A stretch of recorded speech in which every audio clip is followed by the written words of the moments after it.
4 HP के machine का compressor change करा था मैं। कंप्रेसर चेंज करने के बाद इसमें जो है फिर भी प्रॉब्लम आ रहा था। प्रॉब्लम सॉल्व ही नहीं हुआ। पहले तो इसमें इन्वर्टर पीसीबी का प्रॉब्लम आया, वो चेंज करने के बाद में कंप्रेसर का प्रॉब्लम दिखा रहा था, एल लाइन का एरर आ रहा था। तो कंप्रेसर चेंज करने के बाद में प्रॉब्लम सॉल्व नहीं हो रहा था। मसला क्या हो रहा था, जो डिस्चार्ज प्रेशर है देख सकते हैं अब अपने को 500 आ रहा, ये 500 के ऊपर चले आ रहा था, 550 ऐसा चले आ रहा था।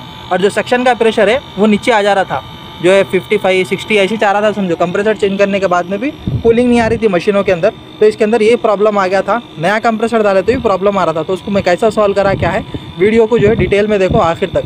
अब कौन से भी एसी का कंप्रेसर चेंज करो, सिस्टम में की जो भी गैस रहती पूरी जो है निकालना पड़ता। अब जो है गैस दो तरह से निकाल सकते हैं अपन, या तो ऐसे ही पूरा निकाल दे सकते हैं, या फिर जो है रिकवरी पंप जो रहता है वो लेके आके सिलेंडर वगैरह कनेक्ट करके उसमें भी स्टोर कर सकते हैं। अब जो है दो तरह से कर सकते हैं। अपने पास जो है सेकंड वाला ऑप्शन नहीं है, तो अपन पहले ही को ही चूज़ कर रहे हैं यहाँ पे। तो जो है ऐसे ही पूरी गैस निकाल दे रहे। गैस निकालने के बाद में उसके बाद कंप्रेसर के ऊपर काम करना है अपने। यहाँ पे गैस उड़ा रहा था इसकी भाई, तो यहाँ पे देख सकते हैं सेक्शन का जो है पूरा सा पाइप खोल दिया हमें, फ्लनेट भी खुला है। लेकिन जो है अभी भी डिस्चार्ज के पाइप में जब मैं गैस कनेक्ट कर रहा हूँ तो इसके अंदर जो है गैस है, देखो बता देता हूँ एक बार में। जरा पिन टेढ़ी हो जा रही, देख सकते हैं लिक्विड मार रहा है इसके अंदर से पूरा। अपने को पूरी गैस है इसके अंदर अभी डिस्चार्ज में, खाली सेक्शन की उड़ी। तो कभी भी जो है अपन कंप्रेसर वगैरह चेंज कर रहे हैं, कौन सा भी मशीन लें, तो अब इसमें क्या है एक्सपेंशन वाल वगैरह है, बल्कि गैस रुके हुई है। इसलिए क्या है कभी भी दोनों तरफ लाइन उड़ा के दोनों तरफ की पूरी गैस निकले के बाद उसके बाद जो है कंप्रेसर पे काम करना है। अब क्या होता मसला, अगर अपन यहाँ पे खाली सेक्शन खोल दिया, अरे प्रेशर उड़ गया, बल्कि डायरेक्ट जो है गर्म करे, इसको गर्म करके जो है कंप्रेसर निकालने की कोशिश करे बोले तो सीधा मुंह पे मारता हूँ। तो कभी भी ऐसा काम कर रहे तो दोनों तरफ गैस चेक कर लेना। ऐसे बड़े मशीनों पे काम कर रहे तो सेक्शन का भी डिस्चार्ज का भी दोनों की गैस उड़ाने के बाद यहाँ पे देख सकते हैं मैं आउटडोर की भी गैस उड़ा दिया। आउटडोर में भी जो है मेरा कनेक्ट है, लाइन कनेक्ट है, लेकिन जो है यहाँ पर गैस कुछ भी नहीं आ रहा। पिन जो है वो एक बार प्रेस करके भी बता देता हूँ। तो ये पिन जो है प्रेस करने पे देख सकते हैं प्रेशर कुछ भी नहीं है, लेकिन जो है यहाँ पे डिस्चार्ज में है। अब यहाँ पे भी उड़ गया, यहाँ पे भी उड़ गया। अब ये जो प्रेशर है ये लाइन से लेके इंडोर तक है अपने को प्रेशर। और लॉक जो है यहाँ पे अपने को ये जो यहाँ पे जो भी एक्सपेंशन वाल वगैरह मोटर वगैरह रहती है ना, वहाँ पे प्रेशर रुके हुआ है। मतलब आउटडोर के अंदर का भी उड़ गया और जो है सेक्शन का भी उड़ गया। सिर्फ जो है अपने को डिस्चार्ज की लाइन में गैस है फुल है अभी। तो ये पूरा उड़ा के करके उसके बाद कंप्रेसर निकालना है। सिस्टम में की पूरी गैस उड़ने के बाद सेक्शन में की, डिस्चार्ज में की, और जो है आउटडोर में की भी जो भी गैस थी वो पूरा उड़ने के बाद कंफर्मेशन 100% होने के बाद में ही अब जो है ब्रेजिंग करके मैं पुराना कंप्रेसर निकाल के जो है यहाँ पे नया कंप्रेसर बिठा रहा हूँ। और जो है ब्रेजिंग सेट मेरे पास जो है LPG, टॉर्च, ऑक्सीजन है, तो यही सेट है समझो। और कभी भी ब्रेजिंग करते वक्त एक बकेट पानी रेडी रख लेना साथ में, खुदा न खास्ता कुछ भी जो है हादसा हुआ बोले तो काम में आ जाता अपने को। तो ऐसे ही शो ऑफ लाइट मार रहे समझो अपन। ये जो है अपने को डाइकिन का VRVS है, तो इसके अंदर जो है एल लाइन का एरर आ रहा था। तो सबसे पहले इन्वर्टर पीसीबी चेंज करके चेक कर लिए। इन्वर्टर पीसीबी चेक करने पे प्रॉब्लम इसका सॉल्व नहीं हुआ, तो अपन जो है कंप्रेसर चेंज कर दिए। एल लाइन जो एरर है अपने को इन्वर्टर कंप्रेसर ओवर करंट बोल के एरर है समझो इसके अंदर। अब जैसे आपने को नॉर्मल आते ना कंप्रेसर इन्वर्टर के, वैसे ही है। तो कंप्रेसर चेंज करने में इसके वालों का जो प्लेट है ये खोल लिया था, बैक साइड की जो शीट है वो खोल लिया था। वो कहीं को खोला था बोले तो नीचे के जो अपने को बोल्टा रहते ना वो खोलना पड़ता। तो तीनों बोल्टा जो नटा है ना, तीनों नटा खोल लेके कंप्रेसर जो है दो ब्रेजिंग आते, दो ब्रेजिंगों पे निकाल लिया।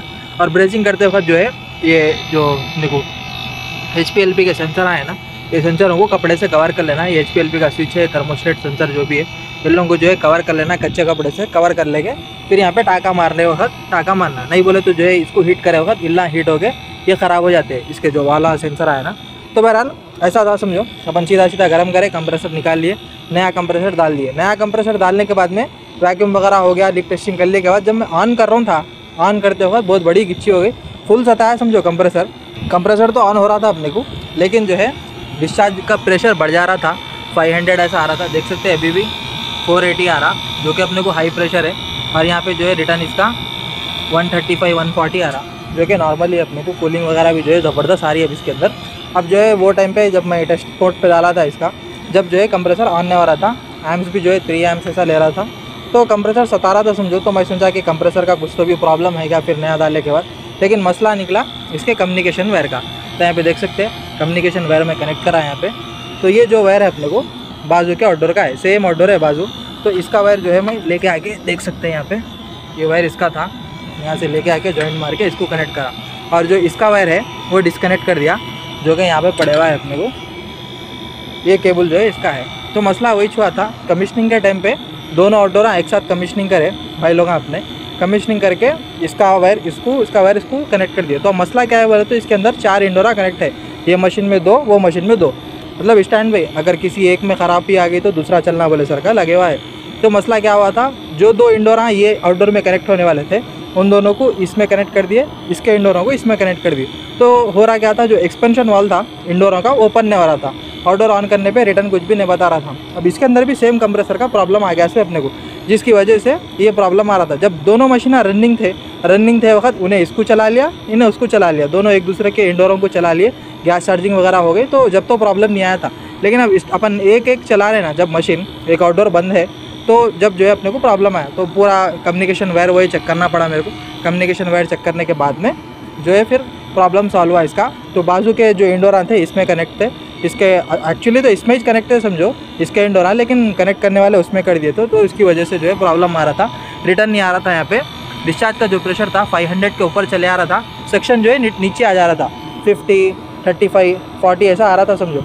तो वही मैं समझा कि कंप्रेसर डाले वक्त कुछ तो भी चॉकिंग हो गया क्या, बल्कि अपना डर अपने को लगे हुआ था समझो।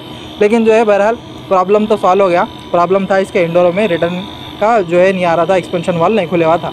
और जो भाई लोग पूरा वीडियो देखे शुरू से लेकर आखिर तक, उन्हें ये चीज़ गौर कर लिए होंगे, जब मैं इसका गैस का प्रेशर उड़ा रहा था, मतलब कंप्रेसर डालने से पहले गैस रिलीज करते वक्त सक्शन का पूरा प्रेशर उड़ गया था, आउटडोर का भी उड़ गया था, लेकिन प्रेशर जो है डिस्चार्ज के अंदर जैसे का वैसा ही था समझो। वहाँ पे मैं जो है पाइप भी डिस्कनेक्ट करके बताया, लेकिन डिस्चार्ज का पिन प्रेस करने पे अपने को जो है प्रेशर मार रहा था। तो उसका रीज़न यही भी हो सकता कि नीचे जो है अपने को इंडोर का जो कम्युनिकेशन है अलग था, आउटडोर का कम्युनिकेशन अलग था, जिसकी वजह से जो इंडोर का जो एक्सपेंशन मोटर रहता वो बंद था। एक्सपेंशन मोटर बंद रहने की वजह से सेक्शन जो है अपने को सेपरेट हो गया, डिस्चार्ज सेपरेट हो गया। अब एक्सपेंशन मोटर का काम ही यही रहता, गैस को लॉक करके रखना। तो वही हुआ था यहाँ पे मसला, गैस जो है वहीं पे लॉक हो गया था, जिसकी वजह से डिस्चार्ज को जो है अलग सेपरेट उड़ाना पड़ा अपने को। तो बहुत सारे मशीनों में ऐसे के प्रॉब्लम आ सकते हैं।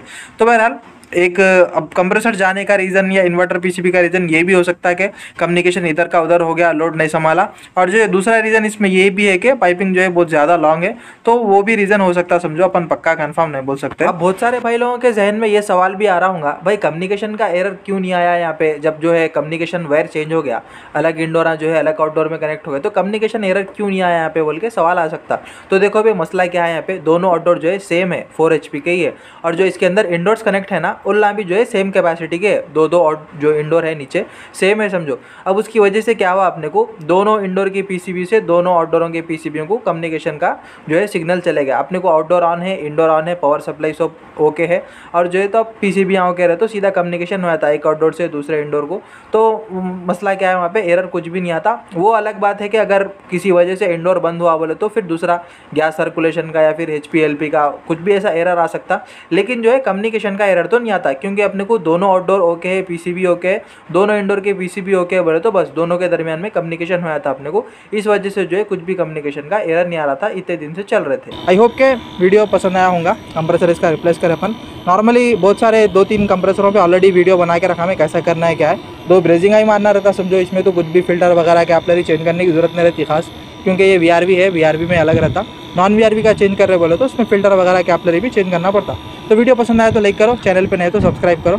थैंक यू फॉर वॉचिंग, मिलेंगे ऐसे ही नेक्स्ट वीडियो में, तब तक के लिए गुड बाय। तो सेक्शन पाइप जो है ब्लू लाइन यहाँ पे कनेक्ट है, तो देख सकते हैं रिटर्न कितना आ रहा है इसके अंदर।